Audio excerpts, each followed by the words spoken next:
one of the days, on the off days, I found myself touring the Texas state capitol.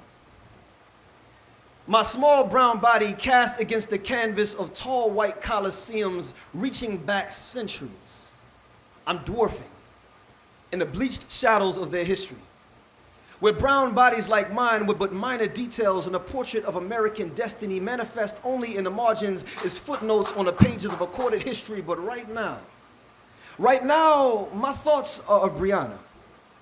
Brianna of light Latina hue and American college girl humor. She is a walking library of white supremacist mythology trapped in a mausoleum of mestizo-skinned Brianna.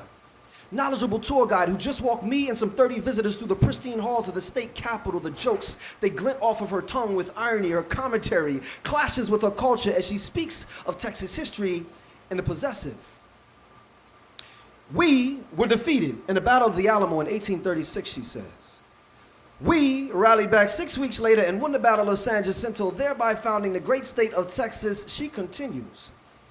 And I keep trying to figure out how she can manage to fit all her light brown me inside of all that western white we. How she can so easily mix memories of moccasin shoe mamas beneath the steel toes and steers of Lone Star boots now walking across the marble floors of her oppressor's history as she speaks. There's a festival going on the front lawn of the Capitol. Her voice struggles to be heard above the booming bass lines of reggaeton rhythms blaring from the speakers outside. And I can't help but wonder if the cognitive dissonance inside her head doesn't blare just as loudly. There are women, many of them of Brianna's hue, dancing to her people's music.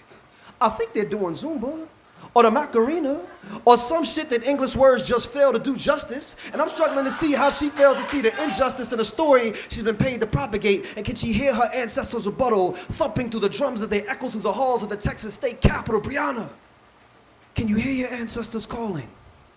At the end of the tour, an elderly white woman asked Brianna, "What does the word Texas mean?"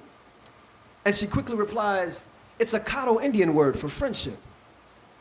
And I immediately want to look up the word friendship and see if there's anything I've missed. Perhaps there are etymological references to blood-splattered chieftains and trails of tears. Maybe these are key ingredients to lifelong bonds and I'm the oblivious one. Or maybe Texas, like America, is just a really fucked up friend. The kind that vice grips your bones and its handshake until your bones are ground to dust and the remains are left to mix with the blood and sweat of capital gains to form the watered down colors that they use to paint the monuments to their greatness. They'll shade you into their shadows, etch your name into the edges of their borders as footnote, loser of the battle, vanquished, full-term mascot, misguided tour guide through the halls of another man's history. Never is foundation, is keeper of this land before a hostile takeover, is blood right to this ground before oil rape. Texas, if you are friendship, then what do I call my enemies?